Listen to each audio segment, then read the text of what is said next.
When you think about our modern digital world with all the sleek apps and websites, have you ever wondered what it's all built on? Deep down, there's this invisible architecture, a foundational language that's quietly powering just about everything. Today, we're going to explore C, the unseen foundation of all our tech. All right, let's get into it.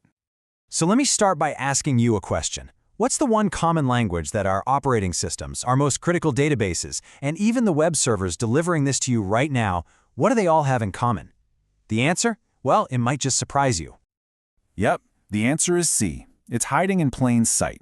From the very core of operating systems like Unix and Linux to powerhouse databases like MySQL and even language interpreters like PHP, all of them are fundamentally written in C. It's not an exaggeration to say it is the absolute bedrock of modern computing.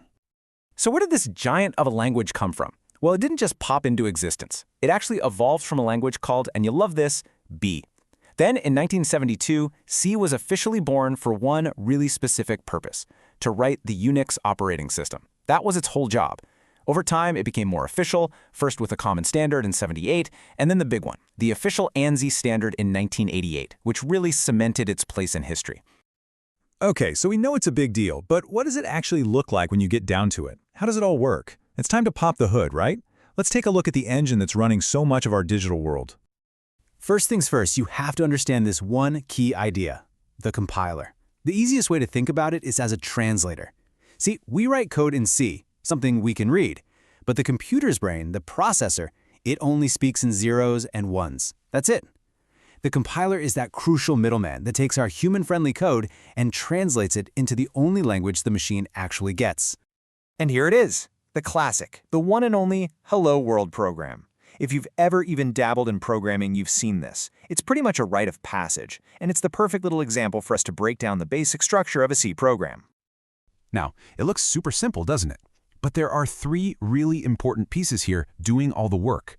You've got that include statement at the top, the main function in the middle, and then that printf command. Let's just walk through them real quick. All right, first up is that include line. Think of this like telling your program, hey, before we start, go grab my toolbox. In this case, it's the standard input and output toolbox. It's full of ready-made tools or functions that we can use without having to build them ourselves from scratch. Then you've got int main. This is non-negotiable. Every single C program has to have a main function. It's the front door, the starting gun, it's the spot where the compiler knows the program officially kicks off. And finally, printfs. Remember that toolbox we just grabbed? Well, this is one of the tools from it. This function does the actual work. It just takes whatever text you put inside those parentheses and bam, prints it right to the screen. That's how we get our hello world. Okay, so hello world is a great start, obviously, but the real magic, the real power of C comes from a few core building blocks. These are the things that let you build something way more complex. Really, it all boils down to these three ideas. You've got a variable. Just think of it as a labeled box where you can stash some information. Then there's the data type. That just tells the box what kind of stuff it's allowed to hold. Can it hold numbers, text, something else? And finally, a function. The recipe analogy is perfect for this. It's a reusable set of instructions, a little mini program you can run over and over again. And this brings us to the thing that makes C so incredibly powerful, but also kind of dangerous. It's all about something called low-level memory access. It gives the programmer an insane amount of control. And you've heard the saying, right? With great power comes great responsibility. That is C in a nutshell. And the master key to all this power? It's called a pointer. Now, a pointer is a special kind of variable. It doesn't hold data itself. No, it holds an address. It holds the exact location in the computer's memory where the real data is stored. It's like having the exact page and line number for a piece of info in a huge library. This is why C is the language of operating systems. It can talk directly to the hardware because it knows exactly where everything lives. This is where pointers become a total game changer. See, normally when you give data to a function, you're just giving it a copy, so the function can mess with that copy all day long and your original data is totally safe. But if you give it a pointer, you're giving it the address of the original data. This is called call by reference, and it means that function can reach right in and change the original data directly. It's way faster, super efficient, but you can see how it can get tricky. So this is the fundamental trade-off of C. On one hand, that direct access to memory makes programs screaming fast, super efficient. But on the other hand, there are no safety nets. None. There's nothing stopping you from making a huge mess and debugging can be a nightmare. It's like being handed the keys to a Formula One car. It's unbelievably powerful, but if you make one wrong move, you're going straight into a wall. So you might be thinking, okay, this is all cool history, but we have all these fancy modern languages now.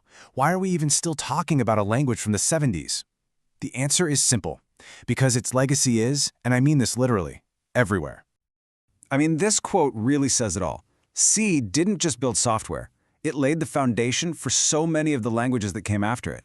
It provided the concepts, the syntax that became the blueprint for decades to come.